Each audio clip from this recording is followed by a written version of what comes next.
Hello students, हम त्रिकोणमिति फलन पढ़ रहे हैं। हमने काफी वैल्यू लास्ट वीडियो में निकाली थी। हमने निकाला था sin 75, tan 15, tan 75। अब हम इसी क्रम में आगे की और वैल्यूज निकालना चाहते हैं। देखिए उस वैल्यूज को हम किस तरीके से निकालते हैं, समझते हैं। तो आज हमें जो निकालना है, हमने sin 75 निकाल दिया था, तो हम आज चौथी वैल्यू जो निकालने वाले हैं वो sin 15 की निकालने वाले हैं।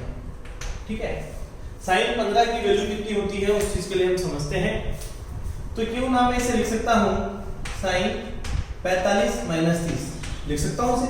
sin 15 को हम क्या लिख सकते हैं, sin 45 माइनस 30 लिख सकते हैं। अच्छा देखिए इसमें कौन सा फॉर्मूला लग रहा होगा, इसमें लग रहा है sin a माइनस b का। इसमें कौन सा फॉर्मूला लग रहा है, sin a माइनस b का। क्या सूत्र था ये था sin a cos b, minus है तो माइनस रहेगा, cos a sin b, यही सूत्र था। देखिए sin a माइनस b का क्या सूत्र था, sin a cos b minus cos a sin b। इसी तरह से हमने सूत्र पढ़े हैं, आगे देखते हैं। अब यहाँ जो a का वैल्यू है, वो a का वैल्यू कितना है, 45 डिग्री। यहाँ जो a का वैल्यू है वो कितना है, 45 डिग्री। और जो आपका b का वैल्यू है वो कितना है, 30 डिग्री। जो यहाँ a का वैल्यू दिया गया है वो 45 डिग्री है, जो b का वैल्यू दिया गया है वो 30 डिग्री है। इस तरीके से करना है हमें। आगे देखिए क्या है, वैल्यू पुट कर देते हैं। sin 45 माइनस 30 बराबर आएगा, तो हम यहाँ लिख सकते हैं sin a, यानी sin का मान हो जाएगा sin 45, ठीक है। cos b की जगह आ जाएगा cos 30 माइनस, फिर आएगा अपने लिए cos 45, ठीक है। और यहाँ जो आने वाला है वो आने वाला है sin 30, ठीक है। 45 माइनस 30 कितना होता है, sin 15। आगे चलिए, ठीक है। अब sin 45, जो sin 45 का मान होता है वो 1/√2 होता है। जो sin 45 का मान होता है वो कितना होता है, 1/√2, ठीक है। इसी तरीके से cos 30 का मान देखिएगा, जो cos 30 का मान होता है वो √3/2 होता है। cos 30 का मान कितना होता है, √3/2 होता है, माइनस sin cos 45, हमें क्या निकालना है, cos 45 निकालना है। जो cos 45 का मान होता है वो 1/√2 होता है, ठीक है। और जो sin 30 का मान होता है वो 1/2 होता है। इस तरीके से हमने ये मान रख दिए। तो मुझे क्या मिला, sin 15 बराबर, ठीक है, इन दोनों को गुणा करने पे मिलेगा √3/2√2, ठीक है, माइनस यहाँ मिलने वाला है 2√2, ठीक है। अब आप क्या कर सकते हैं, यहाँ एलसीएम ले सकते हैं। तो sin 15 बराबर आ जाएगा, एलसीएम लेंगे तो ये 2√2 आ जाएंगे। 2√2 का भाग 2√2 में भाग दीजिए, एक बार जाएगा तो यहाँ बचने वाला है √3 माइनस 1, यही आने वाला है। तो जो आपको फाइनली आंसर मिलने वाला है sin 15 का, जो sin 15 का आंसर रहेगा वो मिलेगा √3 माइनस 1/2√2। इसका आप परिमेयकरण कर आगे हल भी कर सकते हैं, लेकिन मैंने यही वैल्यू लर्न करने के लिए आपको दे दी कि आप तो sin 15 की वैल्यू लर्न कर लीजिए, √3 माइनस 1/2√2। वीडियो पॉज कीजिए, अच्छे से नोट डाउन कीजिए।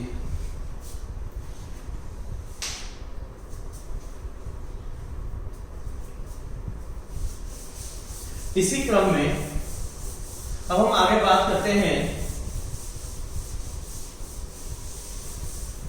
cos 45 की। सॉरी, पांचवी वैल्यू फाइंड आउट करना चाहूंगा। 4 वैल्यू में निकाल चुका हूं, 5वीं वैल्यू रहेगी आज के लिए cos 75 की।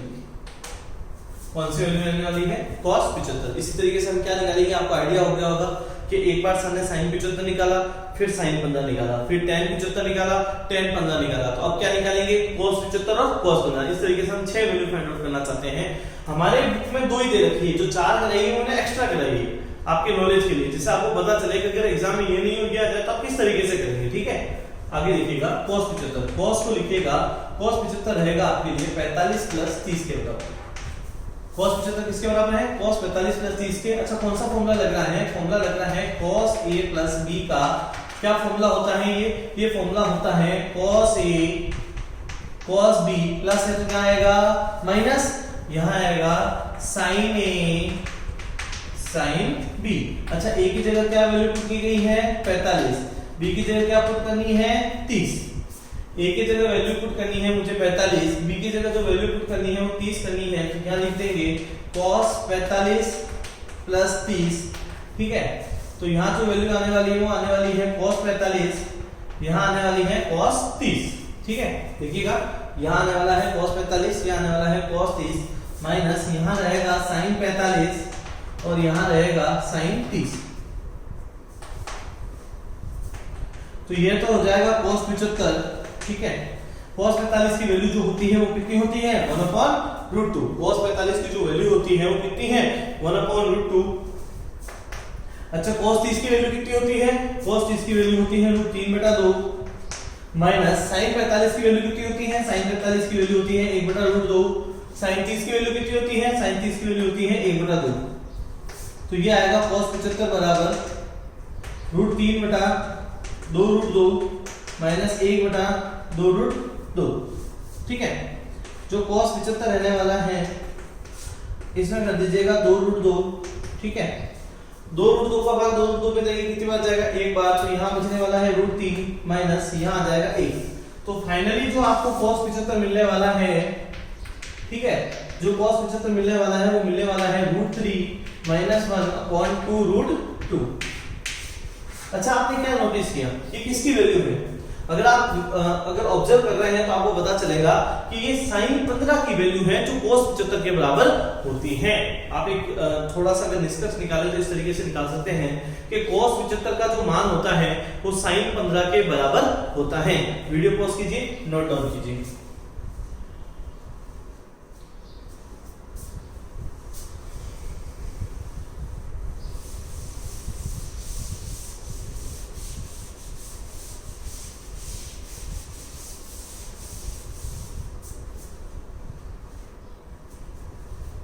देखिए अब जो लास्ट वैल्यू निकालनी है वो मुझे निकालनी है cos 15 की। उम्मीद करता हूं आप सबको समझ में आ रहा होगा वो क्या करने वाले हैं। हम इसे लिखने वाले हैं cos 45 प्लस 30, cos 45 माइनस 30। 75 को लिखा था cos 45 प्लस 30, तो cos 15 क्या लिखेंगे 45 माइनस 30 लिखने वाले हैं। और यहाँ कौन सा सूत्र लगने वाला है, cos a माइनस b का सूत्र लगने वाला है।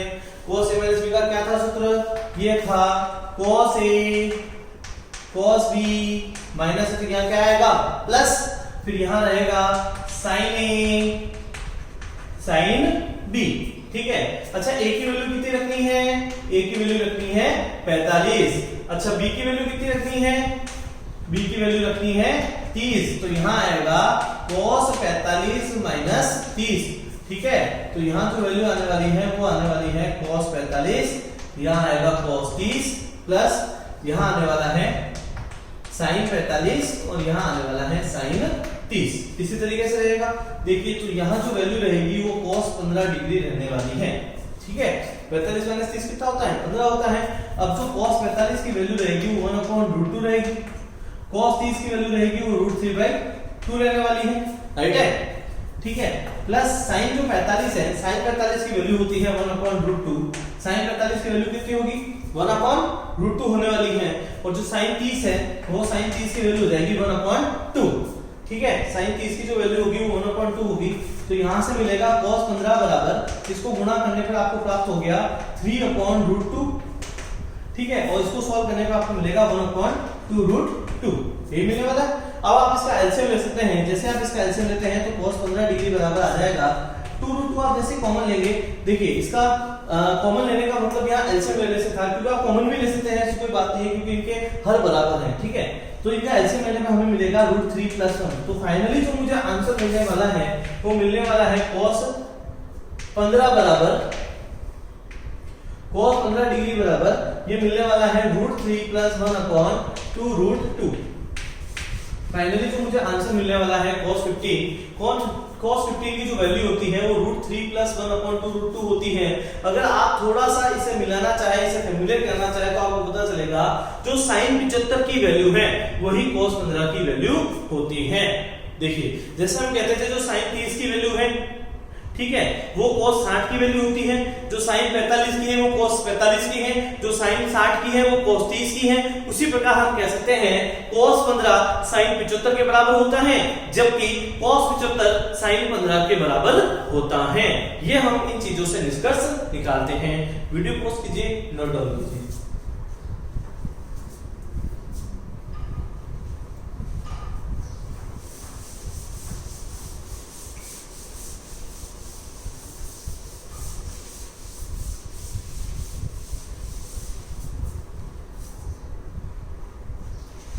देखिए नेक्स्ट क्वेश्चन करते हैं, क्वेश्चन नंबर 6। अब जो मुझे क्वेश्चन करना है, अच्छा मैं क्या कर रहा हूँ पहले मैं लिख लेता हूँ।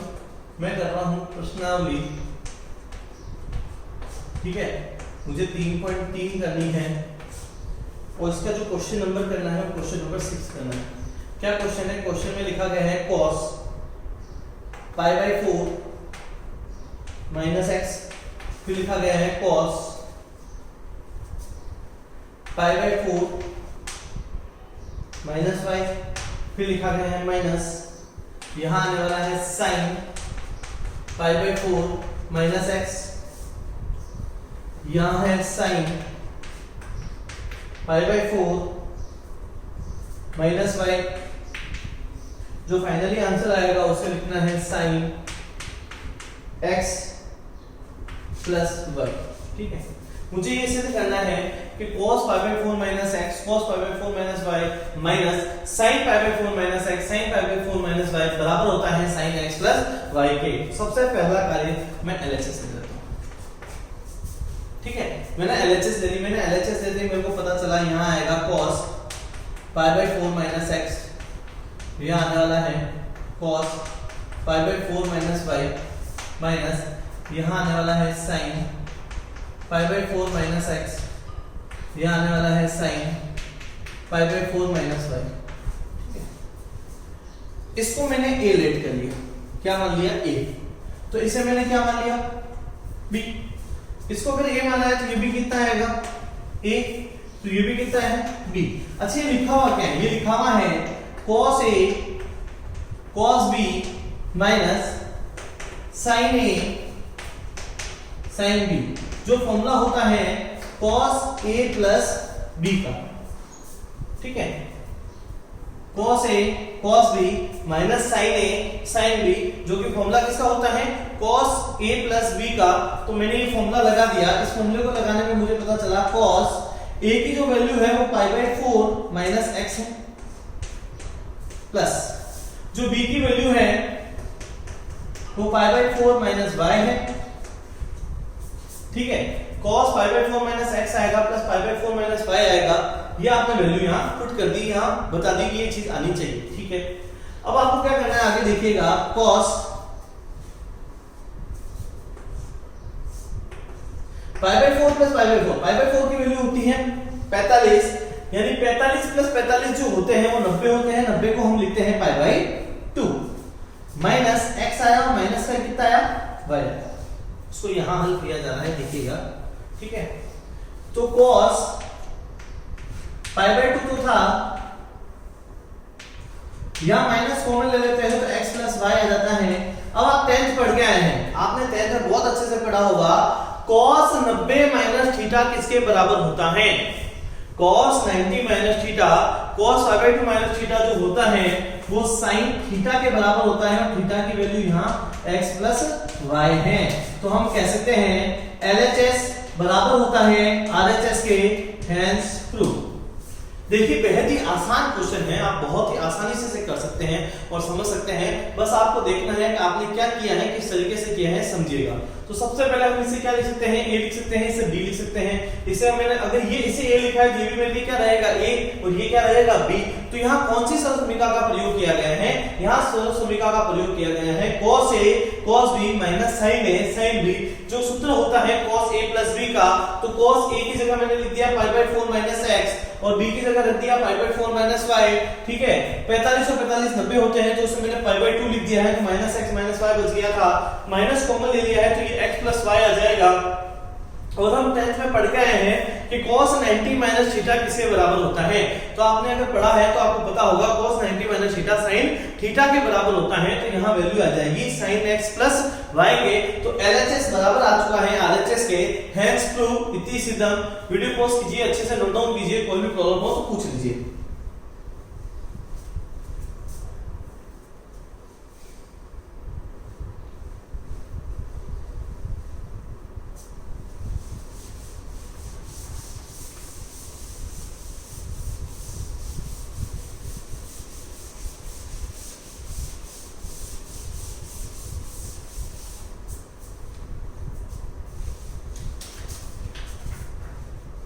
देखिए क्वेश्चन नंबर 7 करते हैं। इसी के क्रम में आगे बढ़ते हैं, क्वेश्चन नंबर 7 करते हैं।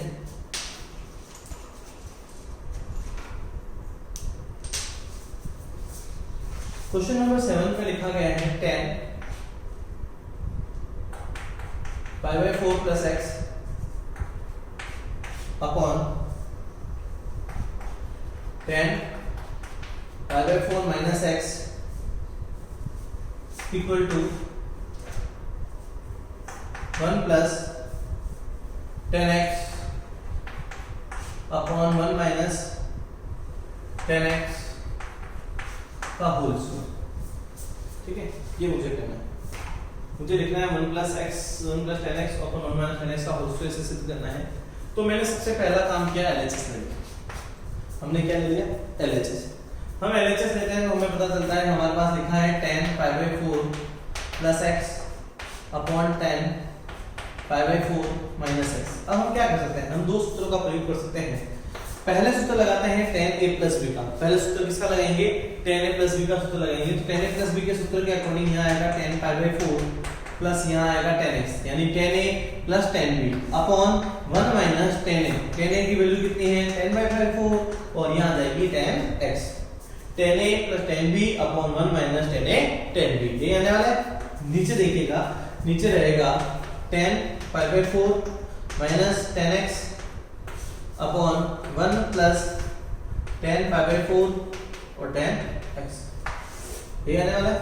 ठीक है, अब जो वैल्यू रहेगी 10 π/4 की, 10 π/4 की वैल्यू रहती है 1 प्लस 10x अपॉन, ठीक है, यहाँ आने वाला है 1 माइनस 10x। ये आने वाला है। 10 π/4 की वैल्यू कितनी होती है? 1 प्लस 10x, नीचे 1 माइनस 10 π/4 की वैल्यू 1, तो ये आ जाएगा 10x। यहाँ आएगा 10 π/4 की वैल्यू 1 माइनस 10x अपॉन, ये आ जाएगा 1 प्लस 10x। अब देखिए भाग में है, मैंने आपको बताया था यदि कोई भी भिन्न भाग में होती है तो उल्टी हो जाती है, पाती हो जाती है, तो इसे उल्टा कर देना चाहिए। ठीक है, 1 plus 10x upon 1 minus 10x। इसे जैसे उल्टा करेंगे तो ये मिलेगा 1 plus 10x upon 1 minus 10x। ठीक है, देखिए इसकी घात भी 1 है, इसकी घात भी 1 है, इसकी घात भी 1 है, इसकी घात भी 1 है, तो आधार समान है तो घातें जुड़ जाएगी। तो यहाँ आ जाएगा 1 plus 10x upon 1 minus 10x का होल स्क्वायर। तो LHS आ गया है RHS के बराबर, जिसे हम क्या लिख सकते हैं? हेंस ट्रू लिख सकते हैं। एक बार आपस समझते हैं मैंने क्या किया है। बहुत ही आसान क्वेश्चन है, बहुत ही सिंपल क्वेश्चन है, आप आसानी से समझ सकते हैं। क्या है? 10 π/4 प्लस x की वैल्यू क्या होगी? 10a plus 10b upon 1 minus 10a और यहाँ क्या रहेगा? 10a minus 10b upon 1 plus 10a 10b। ठीक है, 10 π/4 की वैल्यू 1 रहने वाली है, 10x को इधर से लिखना है अपॉन 1 माइनस 10 π/4 की वैल्यू 1 रहने वाली है, 10x को इधर से लिखना है। सेम नीचे 10 π/4 की वैल्यू 1, 10x इधर से 1 प्लस 10 π/4 की वैल्यू 1 और 10x इधर से। अब ऐसी स्थिति में मैंने आपको बताया था जो भिन्न होती है उसको उल्टा कर देना चाहिए, तो ये 1 प्लस 10x ऊपर आ जाएगा, 1 माइनस 10x नीचे आ जाएगा। अब इनके आधार समान है तो मैंने घातें जोड़ दी, तो एक और एक कितना है? 2। तो LHS किसके बराबर आ चुका है? RHS के आ चुका है। वीडियो पॉज कीजिए, नोट डाउन कीजिए, कोई प्रॉब्लम हो तो पूछ लीजिएगा।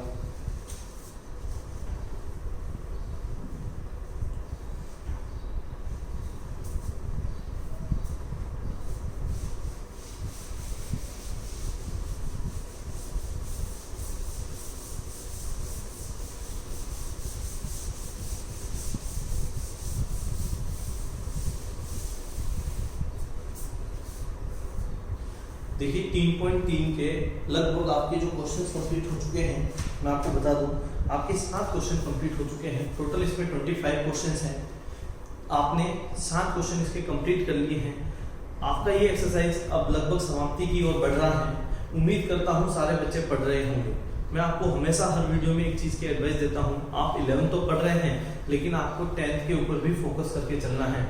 बोर्ड आपकी कभी भी एग्जाम करवा सकती है, आपका पढ़ने का, आपको कोर्स करने का समय नहीं मिलेगा। आपके पास 2 महत्वपूर्ण सब्जेक्ट पढ़े हैं, SST हैं, मैथ्स हैं, उनका रिवीजन बाकी है, उन्हें साथ साथ पढ़ते रहिए। एक साथ एक सभी सब आप समझ रहे हैं कि 18 चैप्टर में एक दिन में पढ़ लूंगा या पढ़ लूंगी, वो संभव नहीं है। आपको हर चैप्टर को पढ़ने के लिए समय देना होगा। अगर आपको छठे चैप्टर में, अगर आपको 7वें चैप्टर में, 8वें चैप्टर में, 10वीं की बात कर रहा हूँ, यदि आपको 10वीं के छठे, 7वें, 8वें चैप्टर में कोई भी समस्या आ रही है तो आप मेरे वीडियो देख सकते हैं।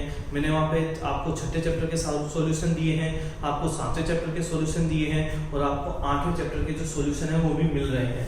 ठीक है, 8वें चैप्टर में लगभग मुझे जो उम्मीद है, मैंने आधा चैप्टर कंप्लीट करवा दिया है और आधा मैं आने वाले दिनों में करवा दूंगा। तो जब तक आपके 10th के एग्जाम नहीं हो जाते, उन वीडियो को भी आप साथ साथ देखते रहिएगा, आपका एक तरह से रिवीजन हो जाएगा। मैं ये नहीं कह रहा कि आप पढ़िए, बहुत ज्यादा पढ़िए, बहुत ज्यादा पढ़ने की बात नहीं की जा रही है आपसे सिर्फ इतनी सी बात की जा रही है कि आपको रेगुलर रहना है। आप बिल्कुल ऐसे अनटच मत रहिए कि बस आप 10th पास हो चुके हैं और सिर्फ 11th पढ़ रहे हैं। पढ़िए आप 11th, उसके लिए आपको कोई मना नहीं कर रहा है। आप 1 घंटा पढ़िए, 2 घंटा पढ़िए, 3 घंटा पढ़िए, लेकिन आधा आधा घंटा आपको 10th को भी देना होगा, क्योंकि आपके एग्जाम तो होने बाकी है और आपका रिजल्ट अभी 2 सब्जेक्ट हैं उनके ऊपर भी निर्भर कर रहा है। आपने 4 सब्जेक्ट के एग्जाम बहुत अच्छे से दिए होंगे, हो सकता है आपके बहुत अच्छे नंबर आ रहे होंगे, लेकिन मैथ्स और एसएसटी उतना ही योगदान रखेंगे रिजल्ट में जितने अन्य 4 सब्जेक्ट रख रहे थे। तो मैं ये नहीं कह रहा सिर्फ मैथ्स पढ़िए, आप एसएसटी भी पढ़िए, आप मैथ्स भी पढ़िए, लेकिन एक अपना समय बना लीजिए, अपना एक पूरा नियम बना लीजिए कि मुझे इस समय तक अपनी 10th के ये 2 सब्जेक्ट क्लियर करने हैं। जब मैं 2 सब्जेक्ट क्लियर कर लूंगा या कर लूंगी, उसके बाद 11th के इन टॉपिकों को अच्छे से पढ़ना है।